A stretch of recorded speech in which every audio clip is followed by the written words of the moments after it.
I will not be pushed, filed, stamped, indexed, briefed, debriefed, or numbered.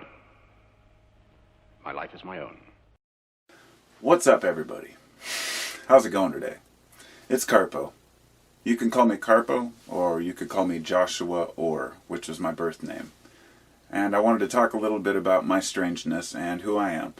I haven't done this in a while, so it's something I wanted to mention in a previous video, but I thought it would be kind of fun. You may call me a lot of different things. I've been accused of being a hippie, an eccentric, a weirdo. You might say I'm a stoner, or somebody who totally clashes, which obviously I do. Love to clash. Don't care.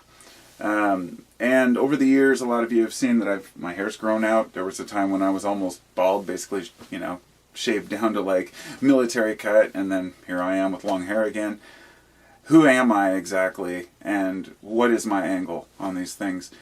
You might even call me insecure. You might call me, a million different things, and you would be right on all fronts. It's like my buddy and I were arguing about whether or not I'm a hippie, and I said, I'm not a hippie. He's like, oh, you are a hippie. I said, well, because we're both kind of, in the 90s, we both had long hair, and we both went through that kind of 90s resurgence of tie-dyes, and went to the Dead shows in the early 90s, and, had a good time. Anyhow, what I wanted to really talk about here was just having faith in yourself. I mean, it's very difficult. And from the outside, I may seem secure, and I am in a lot of ways, but I also want to inspire others to let go of what other people think about you. Let go of the bullshit around you. But at the same time, some people take it to too much of an extreme, and they say, nothing really matters, nothing's real, everything's an illusion, I don't care.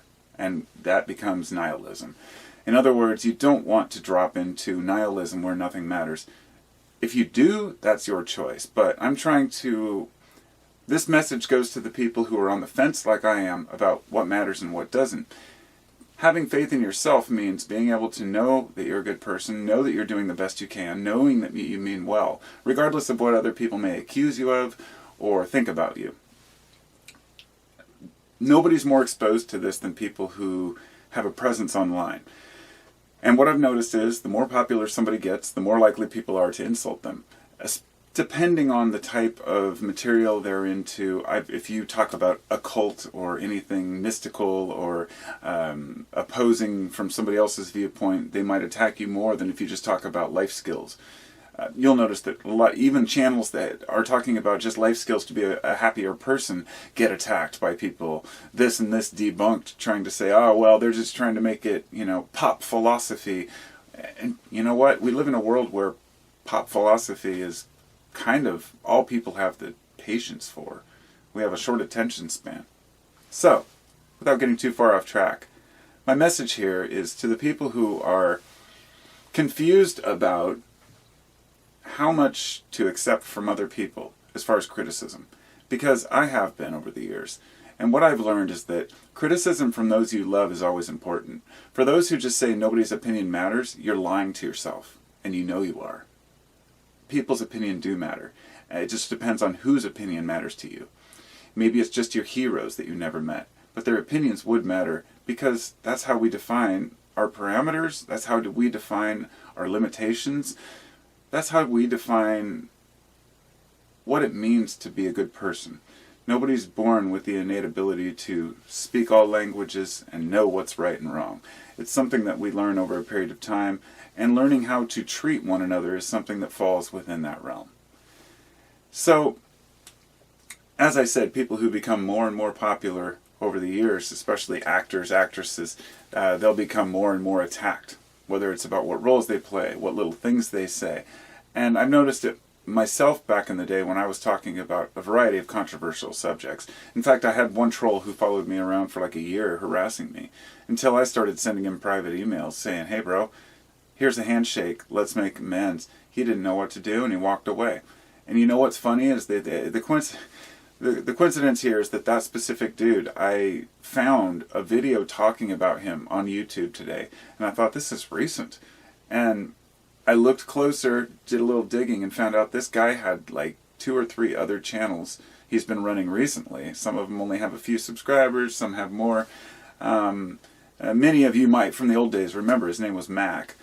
And he has several channels on here where he's still trolling and harassing people. He claims to be this hardcore Christian. He's like this cutthroat Christian dude who's got this attitude. He said something once that I was born knowing and how painful it is to be born knowing. And I trolled him on that and he got upset about it. And so we got into an argument. He ended up posting video with me and my family and sending videos of me, like, reposting videos I'd posted, calling me a Satanist and all these things.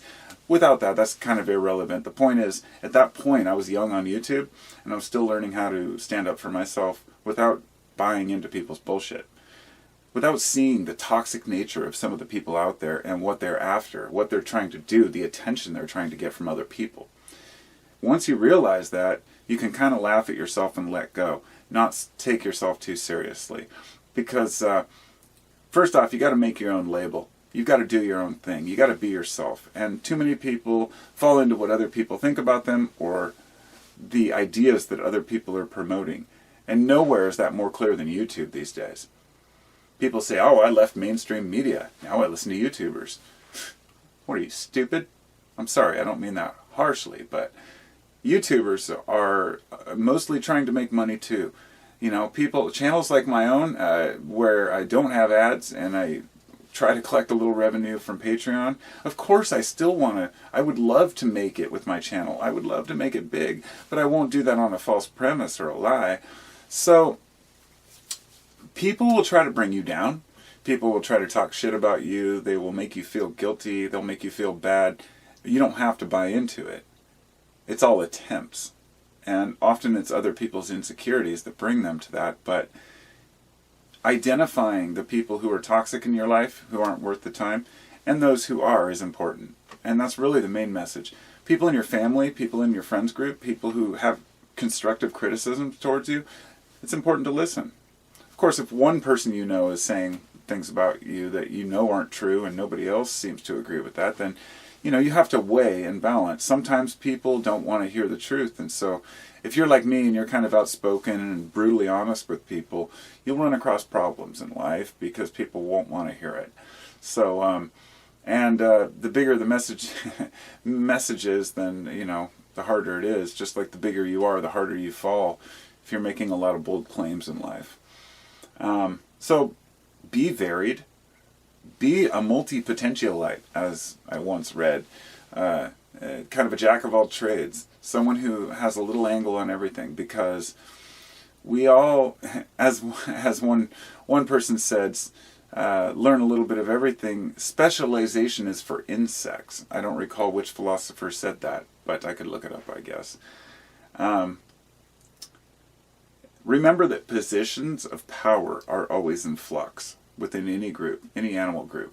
And I'm not talking about physical power or even mental power, but in your lifetime you will shift through many different modes of thinking and go through many different ideas. Just like I said, when I was about 15, 16, I had hair that was like down to pretty far down here, at least a few inches longer, and looks like my hand got cut somehow.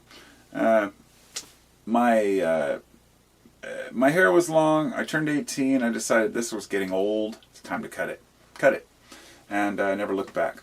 And then as I got older, I said, it wasn't about the looks. It was more about that free-flowing feeling. It's a little bit of understanding that, yeah, sure, it's showing who you are.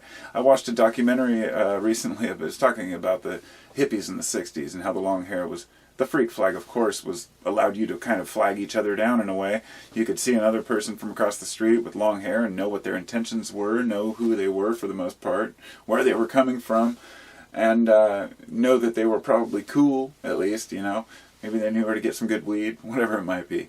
But as I grew up, I was kind of the second phase hippie. So yeah, I went through a lot of that, and I met a lot of really cool people. And the alternative people that I've met in my life have been some of the coolest people. Going to festivals and enjoying the company of folks like that is far superior. I don't go to festivals like heavy metal festivals where, you know, there's a lot of people drinking a lot of beer and throwing bottles and breaking shit and getting in fights, you know. But there's always going to be a little element of that. But it's about finding a community and something that resonates with you, and finding good people is important. So that can be hard when you're an independent thinker. So that's when you have to decide how much you're going to accept, how different you're going to be, how unique you're going to be. And if you're a weirdo like myself, you're definitely going to find yourself struggling to maintain a large friend group. But if you can get one or two good friends, you've done all right. And I guess maybe that's why I do YouTube, so I can connect with more people that understand where I'm coming from, to some extent. So that's what I've got for today. I just wanted to say, be yourself. No matter what you think, you're right. You know, what you do in life is up to you, and you shouldn't let other people dictate that. Don't let people push you around. Don't let your counselors tell you what you should be doing. Don't let your parents tell you what you should be doing.